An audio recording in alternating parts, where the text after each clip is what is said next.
नमस्कार, स्वागत है एक बार फिर। Welcome back. इस वीडियो में हम भगवत गीता के 8वें अध्याय का 9वां और 10वां श्लोक चैंट करना सीखेंगे। In this video we will learn how to chant the 9th and the 10th shloka of chapter 8 of the Bhagavad Gita. And the 9th and the 10th shloka of chapter 8 Trishtup छंद में लिखे गए हैं और इसका जो ट्यून होता है वो अलग होता है। It is sung in a different tune than the other shlokas जो कि अनुष्टुप छंद में होते हैं। तो इसको और इस श्लोक में क्या होता है, जिस तरह से लिखा जाता है इसमें चरण कहां पे छूटेगा और चरण कहां पे नहीं छूटेगा उसमें तो कोई डाउट होता ही नहीं है। तो सीधे सीधे जैसे ये 4 इसमें लिखा हुआ है तो 4 चरण है इस श्लोक में, तो इसमें चरण का छूटेगा ये तो हमको बताने की जरूरत पड़ेगी ही नहीं, मगर इसमें नियम कौन कौन से लागू होंगे वो हम आपको बताते चलेंगे जैसे जैसे हम लोग ये वीडियोस करेंगे। पहले मैं आपको चैंट करके बताता हूं कि इसको चैंट किस तरह से करते हैं। Let me chant it for you first. The श्लोक नंबर 9 ऑफ चैप्टर 8। कविम पुराणमनुशासितारम् अणोरणीयां समनुस्मरेद्यः सर्वस्य धातारमचिन्त्य रूपम् आदित्यवर्णं तमसः परस्तात्। अब देखते हैं इसमें नियम कौन कौन से लागू होते हैं। तो ये पहले चरण में अगर आप देखेंगे ब के ऊपर अनुस्वार के बाद का अक्षर है प और अनुस्वार के बाद जब प आएगा तो अनुस्वार के बाद जब प आएगा तो अनुस्वार का उच्चारण होगा म। तो ये हम अपनी किताब में नोट करके रख सकते हैं।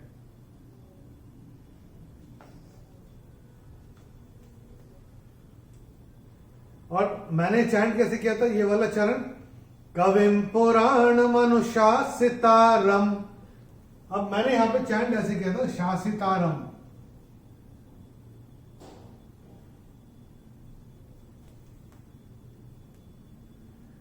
वो मैंने क्यों किया था, अभी ये जो यहां पे म दिख रहा है हमको म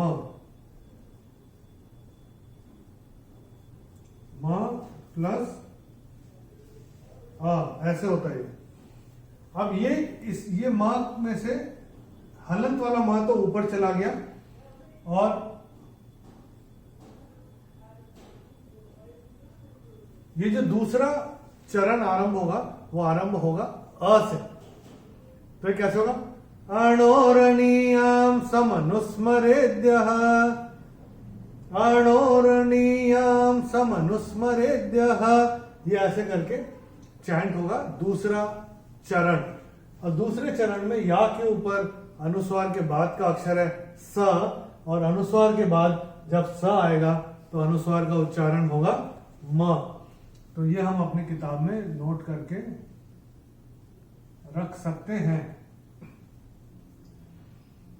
अभी तीसरे चरण में वैसे चैंटिंग के हिसाब से कोई नियम है नहीं, लेकिन जहां पे चरण छूटेगा तो मैंने कैसे चैंट किया था, ये सर्वस्य धातारम अचिन्त्य रूपम। तो ये जैसे यहां पे म था वैसे ये म यहां से जाके ये हलंत म तो यहां आ जाएगा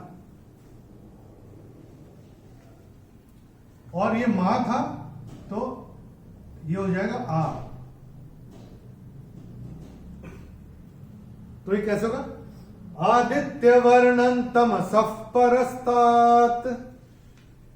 क्या, आदित्य वर्णन तमसः परस्तात्। तो जैसे ये म हमने देखा म प्लस आ था, अगर ये मा होगा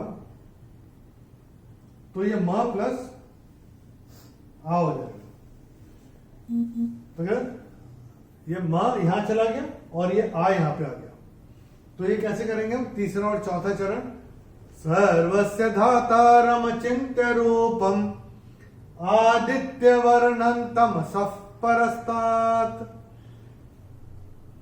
अब ये जो अनुस्वार आ रहा है न के ऊपर, उसके बाद का अक्षर है त, अनुस्वार के बाद त आएगा तो अनुस्वार का उच्चारण होगा न।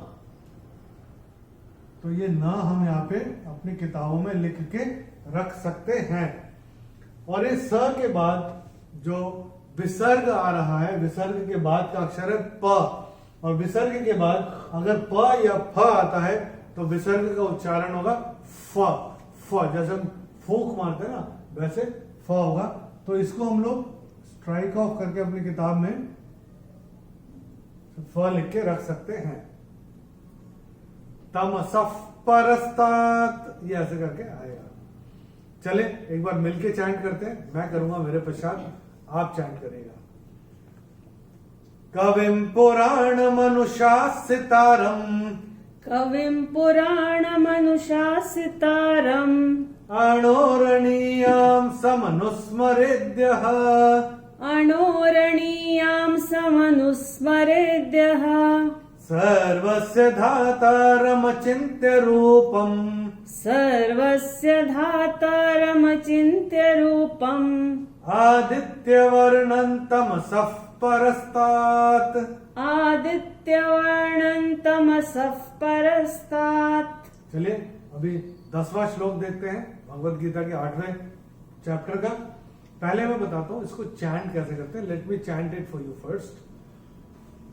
प्रयाण काले मनसा चलेन, भक्त्या युक्तो योग बलेन चैव, भ्रुवोर्मध्ये प्राणमावेश्य सम्यक, सतम परम पुरुषमुपैति दिव्यम।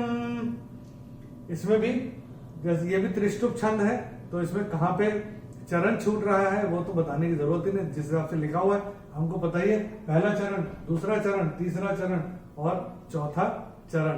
देखते हैं इसमें कौन कौन से नियम लागू होते हैं। तो पहले और दूसरे चरण में चैंटिंग के हिसाब से कोई नियम है नहीं, तीसरे चरण में भी चैंटिंग के हिसाब से कोई नियम है नहीं। चौथे चरण में अगर हम देखेंगे, त के ऊपर अनुस्वार के बाद का अक्षर है प, और अनुस्वार के बाद जब प आएगा तो अनुस्वार का उच्चारण होगा म।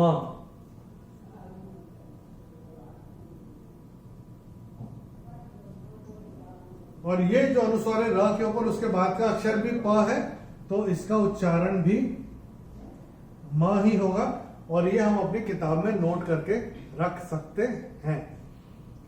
चलिए एक बार मिलके चैंट करते हैं, मैं करूंगा मेरे पश्चात आप चैंट करिएगा। प्रयाण काले मनसा चलेन, प्रयाण काले मनसा चलेन, भक्त्या युक्तो योग बलेन चैव, भक्त्या युक्तो योग बलेन चैव, भ्रुवोर्मध्ये प्राणमावेश्य सम्यक, भ्रुवोर्मध्ये प्राणमावेश्य सम्यक्, सतं परम पुरुषमुपैति दिव्यम, सतं परम पुरुषमुपैति दिव्यम्। चलिए एक बार दोनों श्लोक एक के बाद एक चैंट करते हैं। लेट्स रिवाइज एक बार और, and let's experience the bliss of the Bhagavad Gita chanting. और ये त्रिष्टुप छंद में चैंट करने में तो और भी मजा आता है। तैयार है? चलिए चैंट करते हैं। कविं पुराणमनुशासितारम्, कविं पुराणमनुशासितारम्, अणोरणीयां समनुस्मरेद्यः, अणोरणीयां समनुस्मरेद्यः, सर्वस्य धातारमचिन्त्य रूपम्, सर्वस्य धातारमचिन्त्य रूपम्, आदित्यवर्णं तमसः परस्तात्, आदित्यवर्णं तमसः परस्तात्, प्रयाण काले मनसा चलेन, प्रयाण काले मनसा चलेन, भक्त्या युक्तो योग बलेन चैव, भक्त्या युक्तो योग बलेन चैव, भ्रुवोर्मध्ये प्राणमावेश्य सम्यक्, भ्रुवोर्मध्ये प्राणमावेश्य सम्यक्, सतं परम पुरुषमुपैति दिव्यम्। सतं परम पुरुषमुपैति दिव्यम्। प्रैक्टिस करते रहिए, प्रैक्टिस करते करते आएगा। जो जो नियम हम आपको बताते आ रहे हैं अपनी किताब में नोट करके रखते चलिएगा। और ये त्रिष्टुप छंद तो चैंट करने का मजा ही कुछ और है। आगे के कुछ श्लोक और आएंगे त्रिष्टुप छंद में 8वें अध्याय में। अगले वीडियो में हम भगवत गीता के 8वें अध्याय का 11वां और 12वां श्लोक लेके आएंगे और इन दोनों श्लोकों का 9वें और 10वें श्लोक का भावार्थ हमने वीडियो के डिस्क्रिप्शन में हिंदी और अंग्रेजी में दिया हुआ है। आप रेफर करना चाहें तो रेफर कर सकते हैं। अगले वीडियो तक नमस्कार, हरिओम।